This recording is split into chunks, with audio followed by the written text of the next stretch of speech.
It's the Resistance Report, February 6th, 2017. How time flies when you're having fun with Donald Trump. What we're trying to do with the Resistance Report is give you context, connect dots. And one of the most important concepts and understandings I think we all have to have is that the major constraints on Donald Trump right now are not Congress, because obviously Republicans have the House and the Senate, and most of them so far are willing to play along with Donald Trump. With few exceptions, they're not standing up to Trump. So what are the institutions and parts of government that really are constraints on Donald Trump as he moves toward what we might call an authoritarian or totalitarian view of the presidency? Well, one, obviously, is the judiciary, the independent judiciary. That's critically important to constrain Donald Trump. The other is not really a formal branch of government, but in a way an informal branch, and that is an independent press. So we need to be careful about and be very vigilant about what Donald Trump is doing with regard to both the independent judiciary and also the independent press. And we got some hints over the last couple of days, more than we've had before. First of all, as you know, Judge James Robart, a federal district court judge in the state of Washington, on Friday put a stay, a temporary stay on the travel ban from predominantly Muslim countries, 7 of them that Donald Trump imposed. Now, what did Donald Trump do Saturday morning? He did something that no president has ever done. Presidents have disagreed with courts before, and presidents have often said, I disagree for the following reasons with what a court does. That's fine. That doesn't violate the separation of powers. Presidents are completely entitled under the Constitution to disagree and disagree publicly. But here's what Donald Trump did. Saturday morning, he tweeted, the opinion of this so-called judge, which essentially takes law enforcement away from our country, is ridiculous and will be overturned. Now, so-called judge, that demeaning attitude, that almost harassment of the judge, certainly in terms of what Trump is likely to and has already stirred up among a lot of people, has never been done before. This is new in terms of the presidency of the United States. And it is almost needless to say, it's dangerous, because not only does it subject Judge James Robart, incidentally a Bush appointee, appointed by George W. Bush, to the potential for a lot of harassment. I'm sure he's getting a lot of negative, maybe even hate mail, maybe even, for all I know, death threats. But it also conveys a contempt by the president and communicates to a segment of the public a contempt for the independence of the judiciary. In other words, many people don't fully understand that we have a system of government in which there are checks and balances, separation of powers. The judiciary is just as important and legitimate and central as the presidency. But Donald Trump doesn't see it that way, and he's trying to get other people also to share with him. This morning, another example. This morning, Donald Trump said about the judge, just cannot believe a judge would put our country in such peril. If something happens, blame him. Now listen to those words. Just can't believe that a judge would put this country into such peril. If something happens, blame him. Now, friends, for a president of the United States to make a public statement, it was a tweet, but that is a public statement. That's what Donald Trump, that's how he communicates with the public. For him to say that is not only contemptuous and dangerous, but it also really does signal a fundamental change in how he wants Americans to view the independent judiciary. And it also imposes a huge burden on Judge Robart. Obviously, in case something happens, it's not the responsibility of anybody, says Trump, except that judge. Look at the pressure on that judge. Consider the pressure on not only that judge, but every member of the judiciary who is watching what Donald Trump is doing to that judge. And ask yourself, is there a possibility that other judges could be frightened, intimidated by Donald Trump's use of public condemnation and rage, and the manipulation of public condemnation and rage at the independent judiciary?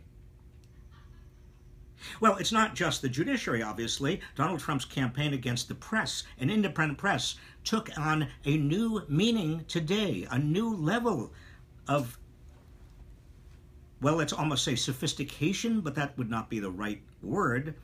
He was speaking to the U.S. Central Command. These are the military, the high military officers in our Army and Air Force and Marines, and he veered off his prepared remarks, and he began to attack the press for not reporting terrorism. You heard me correctly. He said the media was intentionally covering up reports of terrorist attacks. Quote, "You've seen what happened in Paris and Nice and elsewhere. It's got to the point where it's not even being reported. And in many cases, the very, very dishonest press doesn't want to report it." This is what Trump said to our military leaders. The very, very dishonest press, he said, doesn't want to report on terrorism. They have their reasons, and you understand that. Unquote. They, the press, have their reasons for not reporting, for covering up terrorism, said Trump. And you top military people, you understand what those reasons are. Now, what Trump is doing, obviously, he's creating a conspiracy. He is suggesting to our top military officers, and indirectly to the rest of the public, the rest of America, that there is a conspiracy in the press to cover up terrorism. Why? Why exactly, he doesn't spell out. But he says they have their reasons, and you, the military, you understand that. Now, can you understand, I'm sure you can, how dangerous this kind of incitement is of the public, of the military, suggesting that not only are judges responsible and blameworthy, and so-called judges, he would say, Donald Trump did say, but also over here you have the press who are conspiring against Americans. Kellyanne Conway referred to the so-called Bowling Green massacre in justifying why Trump's ban on predominantly Muslim nations was appropriate. And of course, there was no such thing as a Bowling Green massacre. There hasn't been. She made that up. And by the way, she made it up not just once. It wasn't just a slip of the tongue. She's used that so-called Bowling Green massacre before. And she said at the time, of course, the press doesn't report this. They've covered it up. Well, you see that Trump's statement this morning was a larger version of what Kellyanne Conway said. This administration and its surrogates, the Trump regime, want to create in the public's mind the impression that the public cannot trust the press with regard to terrorism and cannot also trust the judiciary. These are the two institutions that are the most important constraints on the dictatorship of anybody, particularly Donald Trump, as he is merging and moves in that direction. And you see what he is doing. He is trying, and his surrogates are trying to undermine the legitimacy of both the judiciary and also the press. Trump lashed out this morning at a CNN poll showing that most Americans believe that his ban is in fact a Muslim ban. And what did he say? He said any negative polls are fake news. You see the pattern here. What I'm trying to do every day in our little get-togethers is to pull the strands together so you see the pattern. And the pattern here is Donald Trump trying to create the impression in the public's mind that he, only he, is able to understand the truth and the dimensions of the danger we face, and only he is able to do something about it. Anybody who criticizes him, any judge who puts a limit to what he can do, any media that criticize him, polls that show the public doesn't quite have the same view that he does, all of that he considers to be illegitimate.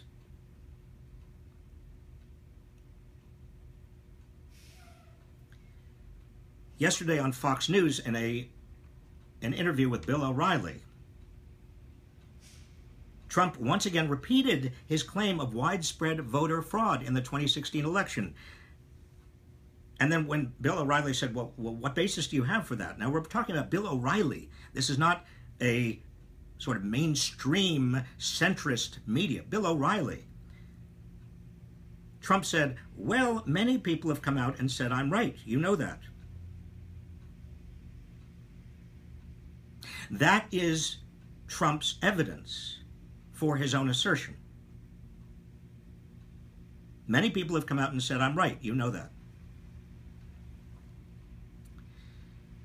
Now, tomorrow, there is going to be a hearing in the Ninth Circuit Court of Appeals. A 3-judge panel is going to review Judge Robart's stay and decide whether it is appropriate. But it's also important to understand that today, 10 ranking diplomats, including former Secretaries of State Madeleine Albright and John Kerry, and former Secretary of Defense and CIA Director Leon Panetta, all came out and said there's no national security justification at all for Trump's ban. In fact, if anything, it is going to subject the United States to greater dangers because it creates the impression, more and more impression, in the Muslim world that we are anti-Muslim and plays into the hands of ISIS because of that. Nearly 100 high-tech companies also said that this ban was wrong, it hurts them, that this country stands for more tolerance, greater tolerance, doesn't have a religious and should not have a religious ban. Nearly 280 law professors over the last couple of days have come out and said this is unconstitutional. It violates the First Amendment. But for Donald Trump, none of this is relevant, you see, because it interferes in his view of reality and his view of his own superior ability to know the truth, tell the truth, and react and respond to the truth. He is on the way to, and if he had his way, he would already be becoming a dictator, a totalitarian head of state. This man has no idea what a democracy actually is and how it functions. Now, the good news is we're not going to let him get away with it. And the resistance to him and to what he is trying to do, his demeaning, negative attitude toward the press, the way he talks about judges who disagree with him, this is wrong, and we're not going to let him get away with that kind of behavior. The resistance is growing every day. And hopefully, it won't be that long into the future we have an opportunity to push Congress enough. There is a moment, there is an inflection point where Trump so oversteps the boundaries of decency and democracy that even Republicans in Congress, a majority, are forced to go along with Democrats and vote for a bill of impeachment and then convict him in the Senate. Get him out of there. It's just too dangerous having him in the Oval Office. We'll do it, but believe me, it is going to take some time. It's going to take your efforts. It's going to require your tenacity. You have to keep it up. Keep calling Congress. Keep calling your members of Congress. Keep demanding that this man not have the authority he has. And when it comes to appointments such as Neil Gorsuch to the Supreme Court, make sure that your members of Congress understand that no Supreme Court justice should be voted on who is a pick of a president who is illegitimate. Donald Trump talks about fake news. He talks about fake polls. Well, he is in many important senses a fake president. There's a cloud of illegitimacy hanging over the Trump presidency, and therefore a critical appointment like a Supreme Court justice should not be voted on. Make your voices heard. Now, I've got some questions that you have asked, and I want to get to your questions right now. I've not seen them. Karen Sharp-Wald, or Wolf. What if Americans protested by not paying our taxes until Trump released his returns? What would be the consequences? Karen, the problem there is a lot of innocent people who want to protest could be fined by the IRS big time.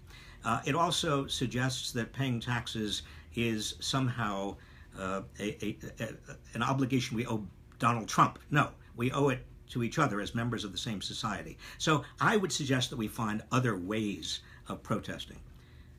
Sofal Peth, is that right?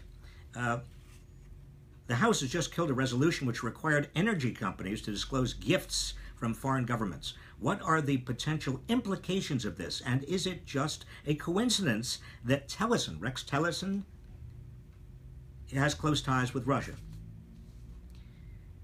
Well, Sofal, the reason that the House originally had a rule and passed a rule that energy companies had to disclose gifts from foreign governments was to make sure that energy companies weren't violating the Foreign Corrupt Practices Act and were not being corrupted themselves, and that we were not, as a nation, involved in enabling foreign dictatorships to become even more corrupt and growing oligarchies. Well, the energy companies obviously didn't want that for their own profit motives, for maybe some of them their own personal motives, because many of them have a lot of the CEOs, have a lot of shares of stock, top executives have a lot of shares of stock, and so they have made sure that the House guts that rule.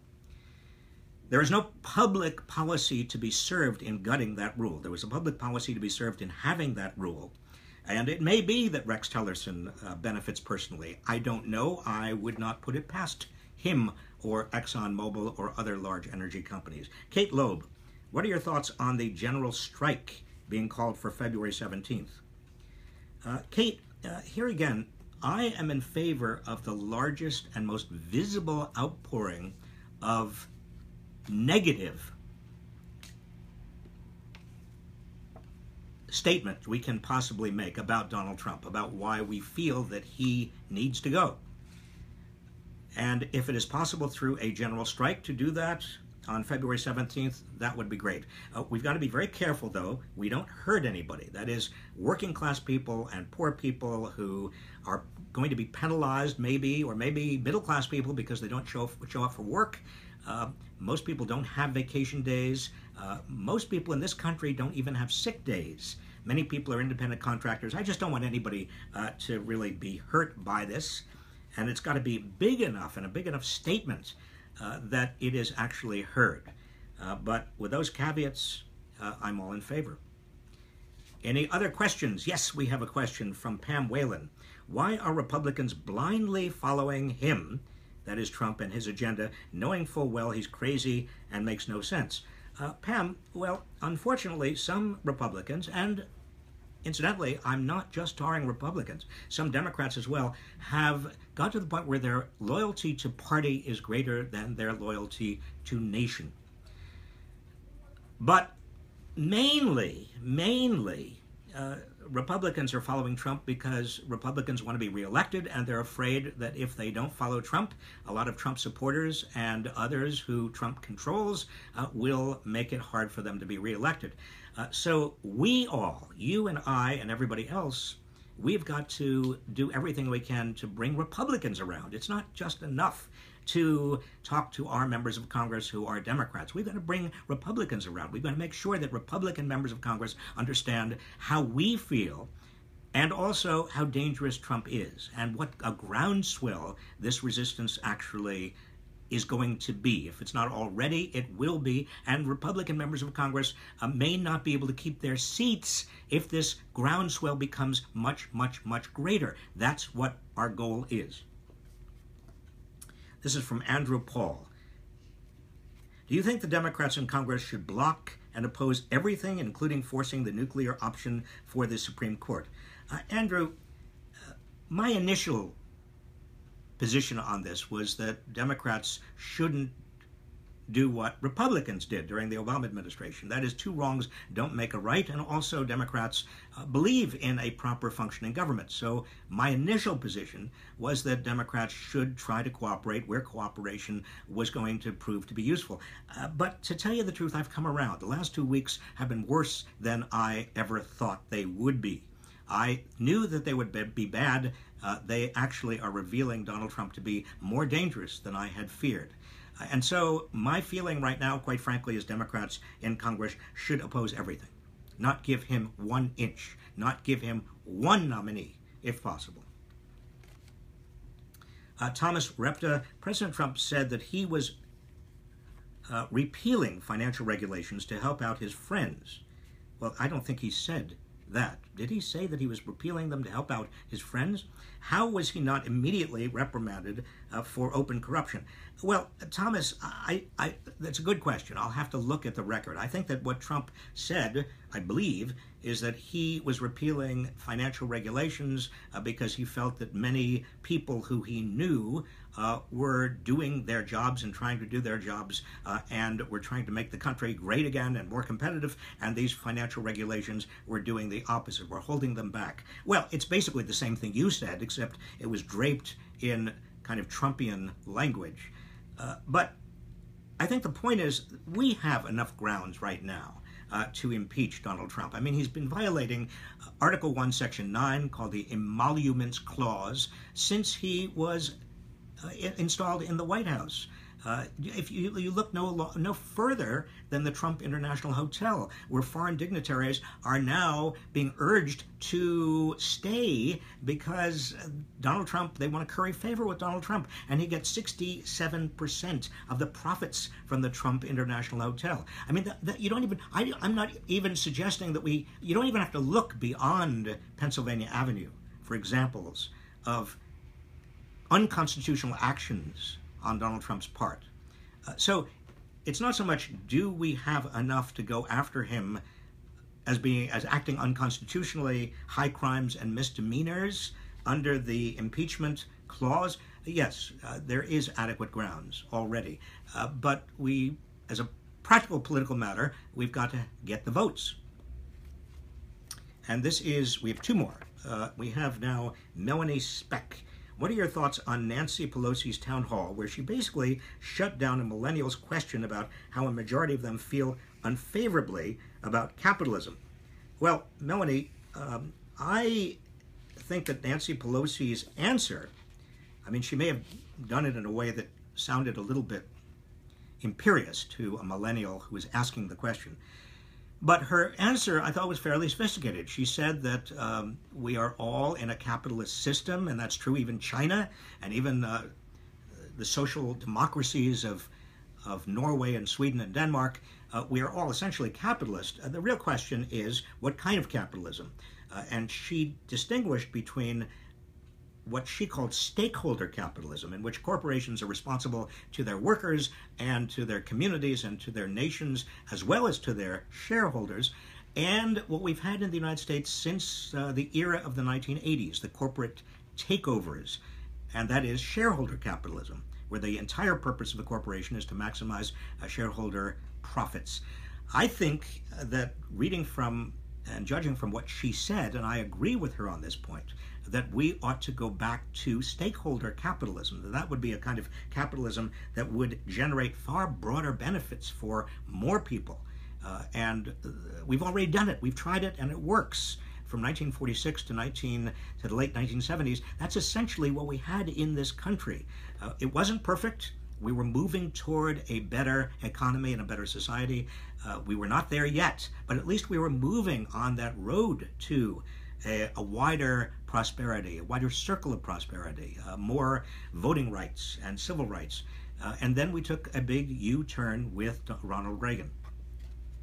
This, I think, is the last question, and it's from Kim Keller. Is there a way to watch these with closed captions? Well, Kim, I think there is. These get uploaded. You're talking about what we're doing right now. Yeah, they get uploaded to YouTube every night, and after which we'll have subtitles. We will have subtitles. But I'm glad you asked, and I hope these are helpful to you. What we are trying to do is just give you, again, connect the dots, give you context, show you the big picture.